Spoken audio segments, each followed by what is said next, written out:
감사 예배를 드리는 추수감사 주일로 우리 하나님 앞에 영광을 돌립니다. 강단에 장식된 과일들을 보니까 여러 가지 생각이 납니다. 이렇게 열매가 되기까지 정말 많은 과정이 있었겠다 그런 생각이 들고요.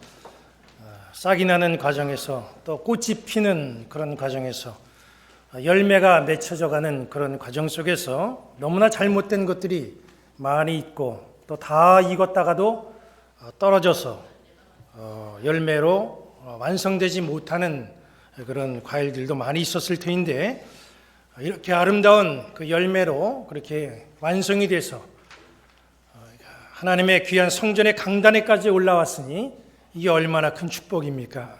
이 과일들을 보면서 여기 앉아있는 우리 믿음의 성도들도 정말 모진 이 세상의 세파를 잘 견뎌내고 잘 이겨내셔서 아름다운 열매들로 여러분들이 결실되시고 모두가 다 나고자 없이 천국 창고에 들어가는 복된 인생들이 되시기를 주님의 이름으로 간절히 축원합니다. 어제 하루 종일 우리 교회 곳곳에서는 찬양 소리가 울려 퍼졌습니다. 아마 오늘 오후에 있을 우리 각 부서 기관별 찬양제를 준비하는 찬양의 소리였는데, 그 찬양 소리를 이렇게 들으면서 제 마음이 얼마나 행복했는지 모릅니다. 우리 교회가 늘 이렇게 찬양의 소리가 울려 퍼지는 찬양의 교회가 됐으면 좋겠다 하는 것이 제 마음의 소망이었습니다. 우리 하나님께서 그런 찬양의 소리를 들었을 때도 제 생각과 별반 다를 바가 없었을 줄 압니다. 교회에 늘 찬양한 소리가 끊어지지 아니하고 주님의 성호를 찬양하는 그 찬양의 목소리들이 우리의 입속에서 고백적으로 나오진다고 한다면 하나님이 우리를 대단히 기뻐하시겠다라고 하는 그런 생각을 가져보게 됩니다. 우리 함께 화면을 한번 보시기 바랍니다. 이상한 전도지를 가지고 전도하는 교회가 있습니다. 그 전도지 문구를 보니까 이제서야 배당금 연 52만 원 이상을 주는 교회가 등장을 했습니다. 누구든지 오시면 무조건 배당금을 드립니다. 전도지 문구에 그렇게 인쇄가 되어 있고 그것이 사람들에게 배포가 되는 거예요. 그 교회 담임 목사님이 누군가 거기 이제 그 프로필을 보니까 우리나라의 최고의 대학교를 나온 분이었습니다. 어떤 신학교를 나왔는가 봤더니 대단히 정통적인 그런 신학교를 나오신 그런 분이었습니다. 그분의 이력을 봐가지고는 그분은 참 건실한 목회자다, 우리가 그렇게 그 이력을 봐가지고는 판단해 볼 수가 있는데, 문제는 이 전도지를 보니까 이게 좀 이상하다, 이제 그런 생각이 들더라고요. 전도지의 요지는 교인들이 헌금한 이 헌금을 연말에 배당금식으로 다시 나눠준다, 이제 그런 내용이에요. 거기 첨부된 그 글을 보면은 교회가 부흥하면 더 많은 배당금을 줄 것이고 그 기간은 주님이 재림하실 때까지 계속된다, 그렇게 글이 쓰여져 있습니다.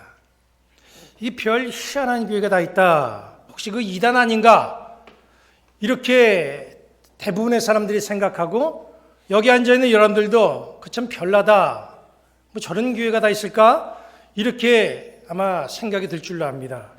그런데 제가 깜짝 놀란 것은 이거 괜찮다, 이렇게 생각하는 분들이 또 상당히 많이 있다는 겁니다.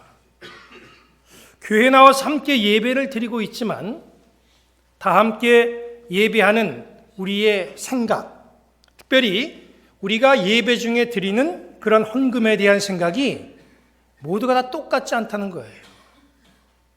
한 마음으로 하나님 앞에 나와서 지금 예배하는 것 같지만 예배하는 우리의 생각과 그 자세, 또 그 개념이 조금씩 다 다르구나라고 하는 것을 제가 이런 것을 통해서 느낄 수가 있었습니다.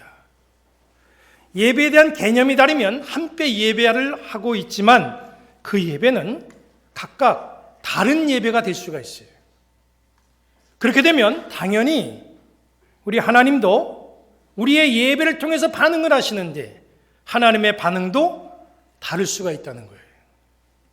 예배의 중심은 우리 인간이 아닙니다. 바로 예배의 중심, 예배의 주관은 우리 하나님이시죠. 예배하는 자는 하나님이 기뻐하시는 그런 예배가 어떤 예배인가를 좀 생각하고 예배하는 것이 이게 가장 바람직한 예배의 모습입니다. 오늘 우리는 제물을 드려가면서 하나님 앞에 예배를 하지만 각각 다르게 예배하는 가인과 아벨의 그 예배를 우리가 보게 됩니다. 이 둘의 예배를 우리가 말씀을 통해서 살펴보고 좀 우리의 신앙을 점검하는 그런 소중한 시간이 되었으면 합니다. 아담과 하와 사이에 두 아들이 나옵니다.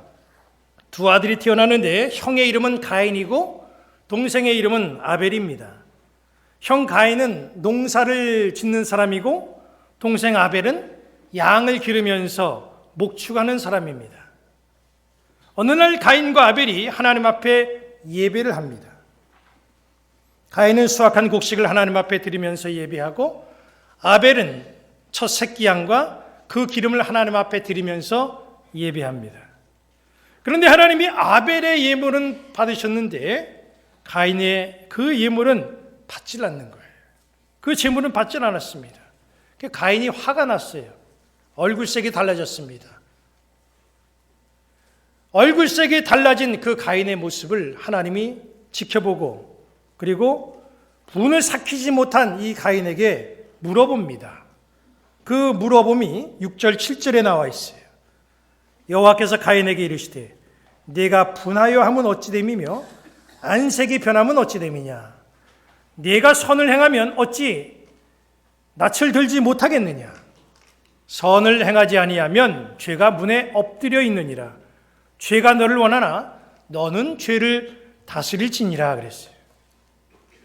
하나님이 예배드리고 난 이 가인의 얼굴을 보니까 이게 예배한 자의 얼굴이 아니에요.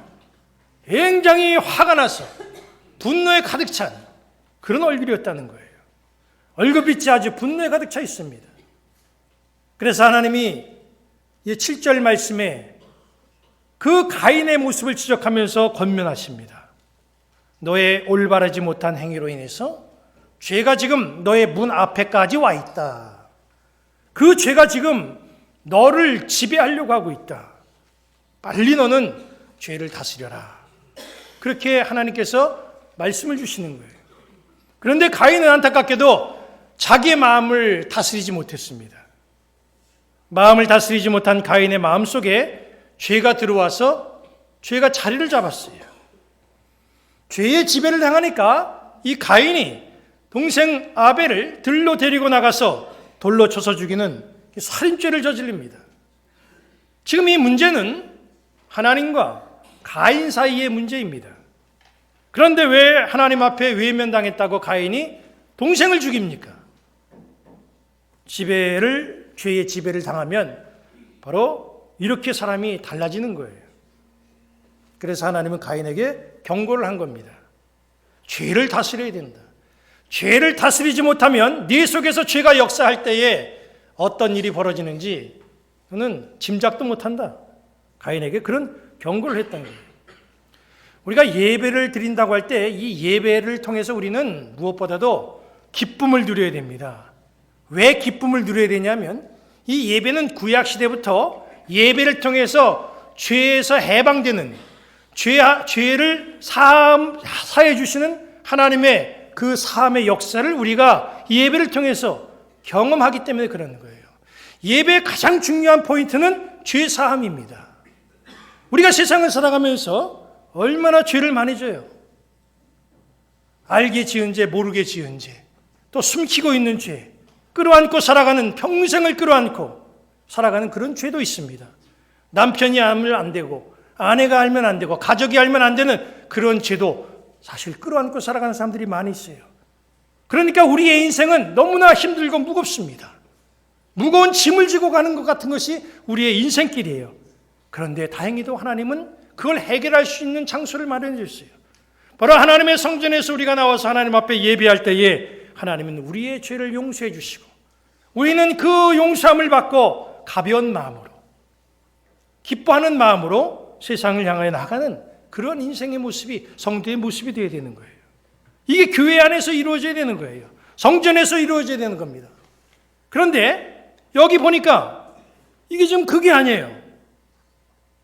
죄를 다스리지 못하고 그 죄의 문제가 예배를 드려도 해결되지 못하면 오히려 영성이 더 메마르게 되고 황폐하게 되고 오히려 더 슬픔과 문제가 더 밀려온다, 그런 말입니다. 지금 우리는 이 자리에서 다 함께 예배를 드리고 있습니다. 우리가 예배를 드릴 때에 가장 중요한 것, 바로 예수 그리스도의 보혈의 피로 말미암아서 우리의 죄가 다스려지고 해결이 되어야 됩니다. 그래서 하나님이 예배하는 우리를 바라보실 때에 죄악이 감히 접근할 수 없는 그런 은혜의 얼굴들로 살아가는 아름다운 성도들이 되시기를 바랍니다. 예배하는 가인을 보니까 이 본문의 내용을 봐가지고는 도대체 가인에게 뭐가 문제가 있는지 잘 알 수가 없어요. 여기 4장 3절 말씀 보니까 세월이 지난 후에 가인은 땅의 소산으로 제물을 삼아 하나님 앞에 예분을 드렸다, 제물을 드렸다, 이렇게만 나와 있어요. 구체적인 내용에 대해서는 언급이 없어요. 그런데 신약 성경 히브리서의 말씀 보니까 이 사건에 대해서 말씀이 있습니다. 히브리서 11장 4절 말씀을 보면 이렇게 되어 있어요. 믿음으로 아벨은 가인보다 더 나은 제사를 하나님께 드림으로 의로운 자라 하시는 증거를 얻었다 그랬습니다. 가인과 아벨은 예비하면서 제물을 드렸어요. 그런데 차이가 있었다는 거예요. 아벨은 믿음으로 더 나은 예배를 하나님 앞에 드렸다는 거예요. 물질의 차이가 아니라 믿음의 차이였다는 거예요. 우리는 하나님 앞에 예배하면서 감사를 표하고 물질을 봉헌하잖아요. 그런데 하나님은 모든 걸 다 받는 것은 반드시 아니라는 걸 우리가 알아야 됩니다. 이사야 1장 11절은 이렇게 말씀하고 있습니다. 여호와께서 말씀하시되 너희의 무수한 재물이 내게 무엇이 유익하니 나는 수양의 번제와 살진 짐승의 기름에 배불렀고 나는 수송아지나 어린 양이나 염소의 피를 기뻐하지 아니하노라. 아모스 5장 22절은 이렇게 말씀합니다. 너희가 내게 번제나 소제를 드릴지라도 내가 받지 아니할 것이요 너희의 살진 그 희생의 화목제도 내가 돌아보지 아니하리라. 얼마나 충격적인 말씀이에요. 우리가 행하는 예배, 우리가 드리는 물질, 주님이 받으셔야 되잖아요. 우리는 지금 이 자리에 하나님 앞에 예배하러 나왔습니다. 어떤 분들은 새벽부터 예배하고 어떤 분들은 먼 거리에서 예배하러 나오셨어요. 세상에서 힘들게 얻은 이 물질, 주님의 영광을 위해서 쓰라고 우리가 아낌없이 하나님 앞에 헌금으로 준비해서 주님 앞에 봉헌합니다. 우리는 이렇게 형식을 갖추어서 하나님 앞에 예배한다고 하는데 이런 정성을 하나님이 바라보시고 정말 우리가 이런 모습을 온전히 하나님께서 받으신다고 한다면 바로 그런 모습은 어떤 모습이 될 때 하나님께서 연락하시고 받아주시느냐 그거예요. 히브리서 11장 4절은 이렇게 답하고 있습니다. 아벨은 믿음의 예배를 드렸기 때문에 하나님이 그 예배를 받았다는 거예요. 믿음의 예배. 이게 어떤 예배입니까? 여기 창세기 4장 4절 보니까 아벨의 예배하는 모습이 나와요. 아벨은 자기도 양의 첫 새끼와 그 기름으로 드렸다 그랬습니다. 양의 첫 새끼 그리고 그 기름, 이게 무엇을 의미합니까? 양의 첫 새끼라고 하는 것은 나의 가장 우선적인 것, 나의 가장 귀한 것, 이걸 선별해서 하나님 앞에 드렸다는 거예요. 기름을 드렸다고 하는 것은 구약에서의 기름이라고 하는 것은 살찌고 풍성함을 말하는 겁니다. 이걸 드렸다는 거예요. 아벨의 예배는, 아벨의 제물은 정성을 다한 믿음의 예배요, 믿음의 제물이었다는 거죠. 그런데 가인은 달랐어요. 가인은 하나님 앞에 예배하고 제물을 드렸지만은 하나님은 가인의 예배도 제물도 받지 않았습니다. 그 이유를 성경은 믿음의 예배가 아니었다고 말하는 거예요. 오늘 우리는 믿음의 예배를 드리지 못한 가인의 모습을 좀 살펴볼 필요가 있습니다. 그리고 나를 돌아봐야 돼요. 내가 그동안 여러 번, 오랫동안, 수십 년 동안 하나님 앞에 예배하기 위해서 이 자리에 나와 하나님 앞에 예배를 드렸는데 예배하는 나의 모습 속에 가인의 요소는 없었는가? 이걸 좀 오늘 한번 점검해 보자는 겁니다. 그래서 우리 모두가 다 하나님이 기뻐하시는 거룩한 산 예배를 드리는 아름다운 성도의 모습이 되기를 주님의 이름으로 간절히 축원합니다. 가인이 어떤 예배를 드렸습니까? 첫째로 가인은 계산적인 예배와 제물을 드렸어요. 계산적이라고 하는 것은 행한 것에 대한 대가를 기대한다는 것이죠. 내가 한 것에 대해서 보상을 기대하는 거예요.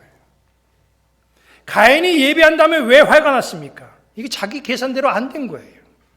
나는 이렇게 드렸으면 하나님께서 이렇게 보상을 해줘야 되는데 이건 보상은 고사하고 아예 받지도 않았다는 거예요. 예배하는 자 모두는 다 기대감이 있습니다. 여기 앉아있는 여러분들도 여기 서 있는 저도 예배를 준비하면서 기대하는 것이 있었어요. 하나님이 예배를 통해서 주실 은혜와 평안, 죄사함, 누릴 기쁨 이런 것들을 우리는 기대하잖아요. 그런데 그 기대가 계산으로 바뀌는 순간 우리의 마음 속에는 죄악이 찾아올 수가 있고 시험이 찾아올 수가 있습니다. 복은 내가 정하는 게 아니에요. 열매와 그 때도 내가 정하는 게 아닙니다. 이건 다 하나님이 정하시는 거예요. 하나님이 받으셨으면 감사한 것이고 받지 않았다고 한다면 나를 돌아봐야 됩니다. 하나님이 응답해 주셨다고 한다면 감사한 것이고 침묵하셨다면 좀 더 기다리거나 하나님 앞에 다 맡겨야 됩니다. 왜냐하면 예배 주인은 내가 아니라 하나님이기 때문에 그렇습니다. 그런데 가인은 제물을 드리고 계산을 했어요. 이건 반드시 이렇게 돼야 된다고 하는 그런 생각 계산 때문에 그는 그렇게 계산대로 되지 않았을 때에 너무나 분노했습니다. 두 번째로 가인은 예배함에 있어서 제물과 자기를 함께 드리지 못했습니다. 4절 5절을 보시기 바랍니다. 아벨은 자기도 양의 첫 새끼와 그 기름으로 드렸더니 여호와께서 아벨과 그의 제물은 받으셨으나 가인과 그의 제물은 받지 아니하신지라. 이 말씀을 보니까 아벨과 그 제물, 가인과 그 제물 이렇게 말씀이 나와요. 하나님은 아벨의 제물만 받은 게 아니라 아벨을 받으셨어요. 하나님은 가인의 제물만 받지 않는 게 아니라 가인도 안 받았습니다. 예배 중에 하나님께 드려지는 것은 제물만이 아니에요. 내 자신이 하나님 앞에 함께 드려지는 겁니다. 제물은 하나님께 드려지는데 내가 하나님 앞에 드려지는 산 제물인지 산 제사의 모습인지 이것을 우리가 살펴봐야 돼요.